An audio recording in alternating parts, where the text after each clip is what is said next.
ये सवाल न हमने खुद से पूछा, न शासन कर रहे लोगों ने इस पर विचार करने की जरूरत समझी। गुलामी की इस मानसिकता ने भारत की प्रगति को, भारत की विकास यात्रा को बहुत ज्यादा प्रभावित किया। साथियों, देश अब उस कॉलोनियल माइंडसेट से बाहर निकले, राष्ट्र के सामर्थ्य का प्रयोग राष्ट्र निर्माण में हो, इसके लिए राष्ट्रीय चिंतन आवश्यक था।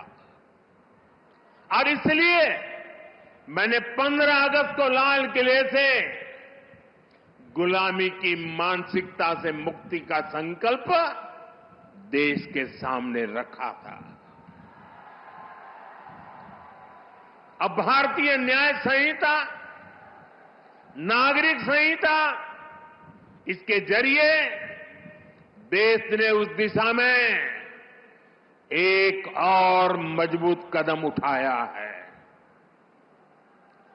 हमारी न्याय संहिता of the people, by the people, for the people की उस भावना को सशक्त कर रही है जो लोकतंत्र का आधार होती है। साथियों, न्याय संहिता समानता, समरसता और सामाजिक न्याय के विचारों से बुनी गई है।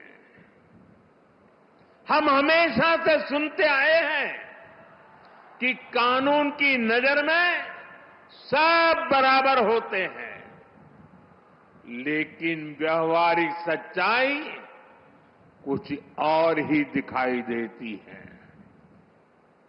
गरीब, कमजोर व्यक्ति कानून के नाम से डरता था।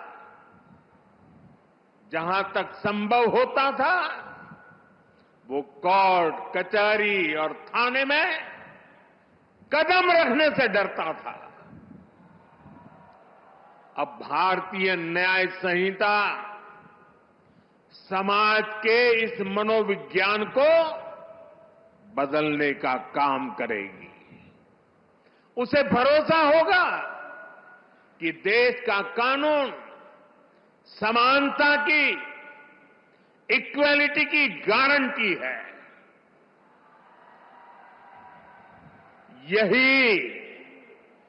यही सच्चा सामाजिक न्याय है, जिसका भरोसा हमारे संविधान में दिलाया गया है।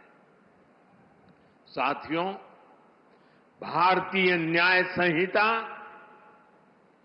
भारतीय नागरिक सुरक्षा संहिता हर पीड़ित के प्रति संवेदनशीलता से परिपूर्ण है। देश के नागरिकों को इसकी बारीकियों का पता चलना ये भी उतना ही आवश्यक है।